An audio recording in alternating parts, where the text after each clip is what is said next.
In the village of Xiaogang in Anhui, student groups from local technical colleges are on an educational visit to one of the places where China's reform movement began 40 years ago. But back then, most universities and colleges had been closed down by the upheavals of the Cultural Revolution. So what has brought you here to Xiaogang? Why have you come? 因为这是我们中国改革开放40周年，我们想借此这个机会来到那个当年中国改革开放第一村来，实地走访一下，了解当年的情况。 And the difference in the 40 years is just huge, isn't it? In 1970, there were only 48,000 people in higher education in China. Deng Xiaoping will be very proud of you. Today, the figure is 36 million. It's an astonishing turnaround. So how did China do it? Thank you.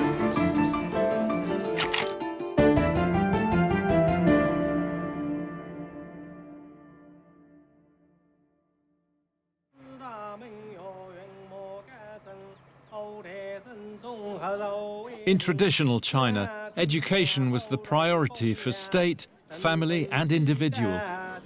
Not only the path to preferment, it was the key to an ordered and moral society. The best people were chosen by sitting state-sponsored examinations. To come first in the national exams was a matter of civic pride. And here in Suzhou, there's a temple to the god of education with a very special honors board. This gives you an idea of how seriously the Chinese took the examination system. This is a list of the 51 scholars just from the town of Suzhou here who got top marks in the imperial examinations between the 9th century and the 1870s. And the local guidebook says that Suzhou has had a galaxy of culture and scholars, so this temple was well worshipped in olden days. That reverence for exams survived the end of the empire in 1911. The old system of learning was passed on to new universities set up on the Western model, and then on to the People's Republic. But in the 1960s, in the chaos of the Cultural Revolution, most universities were closed down.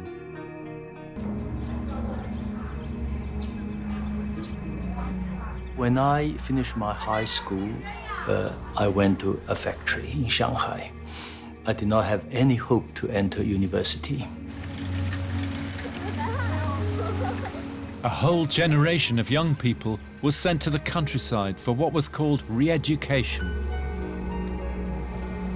全国有1600多万中学毕业生到了农村去做农民。 I was the probably last cohort of people from high school that have to go to the countryside to receive re-education. I was thinking of my life was just, I'm stay there for my lifetime. Just going to be in that village.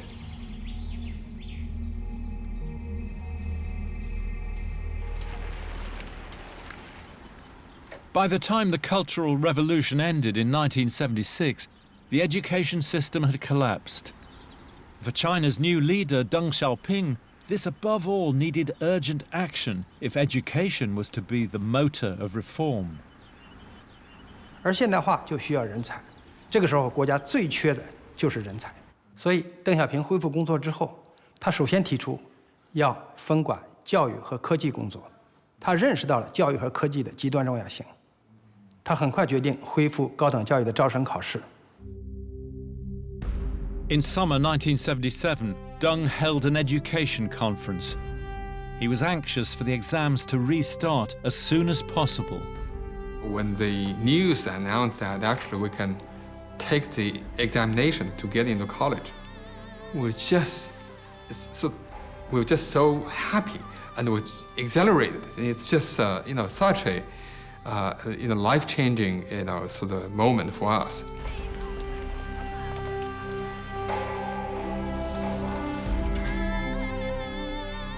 The conference delegates told Deng that the exams should be free, fair, and open to all. He agreed. The date was scheduled before the end of the year, and the response was overwhelming. It was very tough. 5.7 million candidates applying for the exam. Only less than 5% were admitted. And ages varied from 18 to 35 in my class. I was 20 at that time. They were coal miners, they were farmers, they were soldiers, they were workers, young apprentices like me. So that exam changed the life of many people. For a culture that for so long had believed in the value of education, it was a watershed moment. When Deng Xiaoping made a new push for science and technological development as an engine for China's growth, he let the students go overseas again. He let the American universities back in. In the 20 years after 1978, well over 200,000 Chinese students went to the US. I remember, I think it's Brzezinski, National Security Advisor to Jimmy Carter, asked them, how many students you want to send to the United States. Then said, how many you can receive. For us, no limit. So it's a lot of courage, because at that time, living standard between China and the West was so different. China was much lower, and many were concerned that students may not choose to return to China. And Deng said at internal party meetings that if 1 out of 10 can return to China, this policy will be a victory for us. In the UK, one of the University of Kent's alumni would become China's ambassador in London. China was so eager to send more people abroad. We were asked, two of us would share one scholarship. I kept my food cost at £1 a day. So I could buy a book and have the luxury of half a pint of a beer in the students' bar once a month.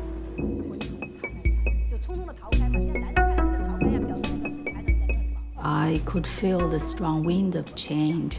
The Chinese, many people like me, started to face the world and rediscover the world, and also to learn from the world. And so, as Deng had hoped, the student generation who went abroad are now coming home to work for the next phase of the reform and opening up. We've sent, as of late last year, over 5 million Chinese students across the border to the West to pursue degree programs. And by this time, more than 3 million have returned to China. I spent 16 years in the United States to get my degree and work at a university for several years. The reason that I came back to Shenzhen is I like the resources and opportunity it provides to all kinds of people who have a dream to achieve something. 40 years on, China is now the most popular university destination in all of Asia.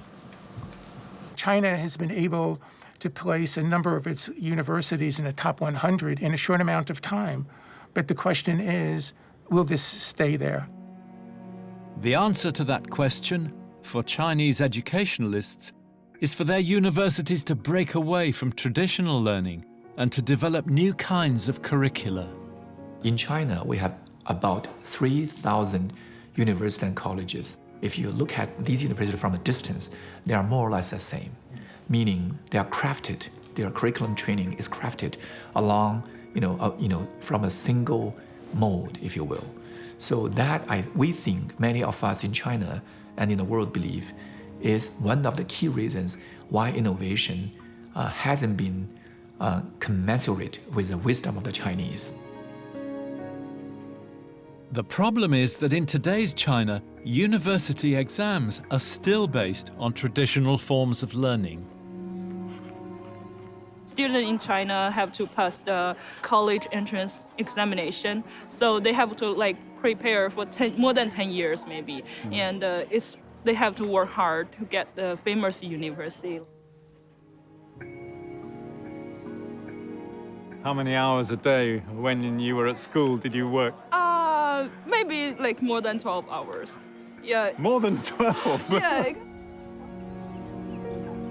To change that mindset will involve an almost civilizational shift from the way China has always thought about education. The imperial examination system is that you have to remember the great classicals and then to recite them and interpret them and so on. But the other group of thought was saying, we need to provide them not just a fish, but rather to teach them how to fish, how to broaden their intellectual horizon, provide them with the, how to think critically, creatively. And so these two schools of thoughts, always having to fight.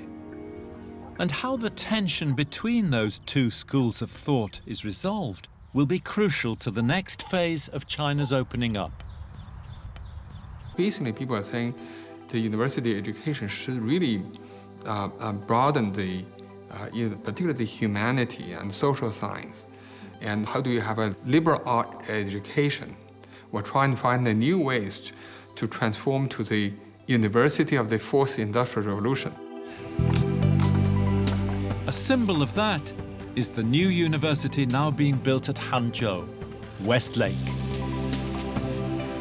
这是将来的一栋教工的宿舍。 Westlake University is attracting the best talents back from abroad to teach the next generation.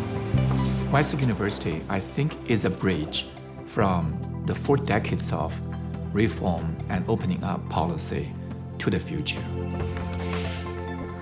We are trying our best to perpetuate the spirit of China's reform and opening up policy. For someone like myself, raised in China, educated in professional school in the United States, I think we ought to be able to combine the strength of both cultural background and perhaps create a new type of university that serves China and the world in a much better way. Debates about education have been central to the story of China's modernization, not just in the last 40 years, but over the last 150. And now, in the 21st century, a new future is opening up.